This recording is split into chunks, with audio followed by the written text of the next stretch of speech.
సహజంగానే మనిషి ఎప్పుడైతే ఒక ఉత్పాతాన్ని ఎదుర్కొంటాడో తనను తాను శోధించుకోవడం బిగించేస్తాడు. దానికి రెమెడీస్ ఏంటి అని, ఏం చేస్తే దీన్ని అధిగమించగలవని ఏం చెప్తోంది ఆయుర్వేద శాస్త్రం? ఆయుర్వేద శాస్త్రంలో చెప్పాను కదా ఇందాక, ఆగంత ఇది ఎలా ఉంటుంది, జనపథ ధ్వంసం. రోగాలు రెండు రకాలుగా చెప్తారు. ఆయుర్వేదంలో ఏంటంటే వైరస్ని బ్యాక్టీరియాని విడి చేస్తూ ఉండే స్టడీ లాగా ఉండదు. ఆయుర్వేదంలో నిజ రోగము ఆగంతుక రోగము అని రెండు ఉంటాయి. ఈ ఆగంతుక రోగం ఏమిటయ్యా అంటే బయట నుంచి శరీరం మీదకు వచ్చేటటువంటిది, ఇవి ఆగంతుక రోగాలు అని చెప్తారు.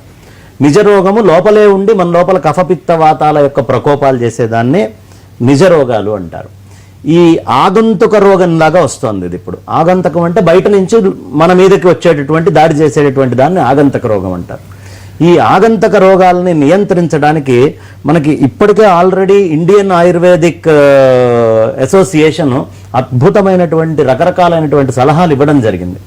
ఏమిటి అంటే, మీరు చక్కగా అన్ని నీళ్లు పెట్టి, కొంత నీళ్లు పెట్టి దాని లోపల 2 తమలపాకులు, దాంట్లో 2 లవంగాలు, దాంట్లోనే ఒక 2 గులాబీ పూల రెక్కలు వేసి బాగా ఆవిరి పెట్టి ఆ వాయువుని కనుక తీసుకున్నట్లయితే ఈ కఫ సంబంధమై నాసికా సంబంధమై వచ్చేటటువంటి రోగాలన్నీ ఆవిరి పీల్చడంతో పోతుంది. చాలా మటుకు తొందరగా ఇమ్యూనిటీ లెవెల్స్ పెరుగుతాయి. అంటే ఎగ్జాక్ట్ వైరస్కి ఇది మందు కాదు, కానీ అలాంటి వైరస్ రాకుండా ఉండడానికి అవసరమైన ఇమ్యూనిటీ స్ట్రెంగ్త్ని పెంచేటటువంటి దాని కింద అది ఉంటుంది.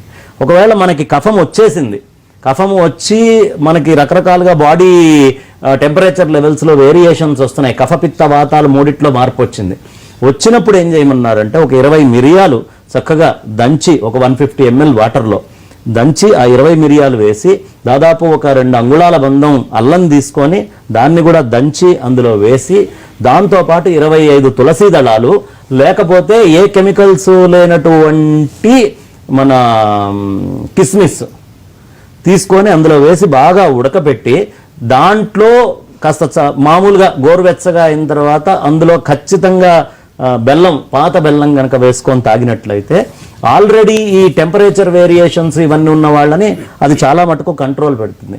ఆయుర్వేదానికి ఉన్న ప్రత్యేకత ఏంటి అంటే, అందరికీ ఒకటే మందు ఉండదు ఆయుర్వేదంలో. ఆయుర్వేదము రోగబలము రోగి బలము అని 2 చూస్తుంది. రోగానికి ఉన్న స్ట్రెంగ్త్ ఎంత, రోగికున్న ఇమ్యూనిటీ స్ట్రెంగ్త్ ఎంత. ఒక్క మనిషి నుంచి ఇంకొక మనిషికి ఇమ్యూనిటీ లెవెల్స్ ఇప్పుడు అదో రకమైన అయోమయం. రోగానికి ఉన్న స్ట్రెంగ్త్ తెలియట్లా, రోగికి ఉన్నటువంటి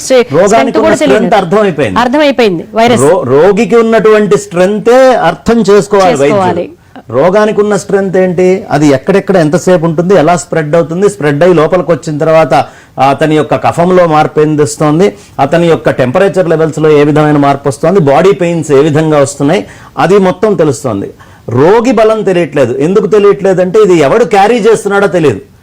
రోగం వెళ్ళినంత మాత్రాన వాడికి రోగం వచ్చేయట్లేదు. రోగికి కనుక బలం ఎక్కువ ఉంటే దాన్ని కూడా వాడు ఎదిరించి తిరుగుతున్నాడు, వాడు అంటిస్తున్నాడు నలుగురికి. కాబట్టి రోగి బలాన్ని డాక్టర్ అసెస్ చేయాలి. రోగ బలం దాదాపు ప్రపంచమంతా గమనించింది, వాళ్ళ కోవిడ్ అంటే ఏంటి అనేది గ్రహించారు. రోగి బలాన్ని చూసుకొని మందిచ్చేటటువంటిది ఆయుర్వేదం. కాబట్టి ఇందులో చాలా రకరకాలు, అందరికీ ఉండదు, టైలర్ మేడ్ లాగా ఉంటుంది మందు. ఎవరికి యోగ్యమైనది ఏ విధమైన మందు కావాలో ఆ విధమైన మందు వాళ్ళ శరీరం యొక్క స్ట్రక్చర్కి యోగ్యంగా మందు ఇవ్వడము అనేది జరుగుతుంది. సామూహికంగా ఆచరించేది ఇదిగో ఈ నష్యాలు తీసుకోవడం ఈ విధంగా. తర్వాత ఎట్టి పరిస్థితుల్లో ఫ్రిడ్జ్లో పెట్టుకొని భోజనాలు చేయకపోవడం, ఫ్రిడ్జ్లో పెట్టుకొని పప్పు వండుకొని, ఇప్పుడు అమెరికాలో పాపం ఎవరైనా అమెరికాలో చూస్తే వాళ్ళు మర్చిపోకుండా చేయాల్సింది ఏంటంటే, పప్పు వండుకొని ఫ్రిడ్జ్లో పెట్టుకోవద్దు, చారులోండి ఫ్రిడ్జ్లో పెట్టి 2 రోజులు 3 రోజులు తినడం అనేది చేయకూడదు. ఎట్టి పరిస్థితుల్లో ప్రిజర్వ్డ్ ఫుడ్ పనికిరాదు. వేడిగా వండుకొని, కృష్ణ పరమాత్మ భగవద్గీతలో 2 జాముల లోపలే వండుకున్నది పూర్తిగా తినండి అని సత్వగుణాలు రావాలి అంటే ఏం చేయాలో మనకి భోజనాల గురించి భగవద్గీతలో స్పష్టంగా చెప్పారు స్వామివారు. సాత్విక, రాజసిక, తామసిక ఆహారాలని, ఆ విధమైనటువంటి ఆహారాలని తీసుకోవడము అనేటటువంటి పని చేయాలి. ఇంకా ఎప్పుడైనా సరే మనకు ఒక జెనెటిక్ స్ట్రెంగ్త్ ఉంటుంది ప్రతి వాళ్ళకి.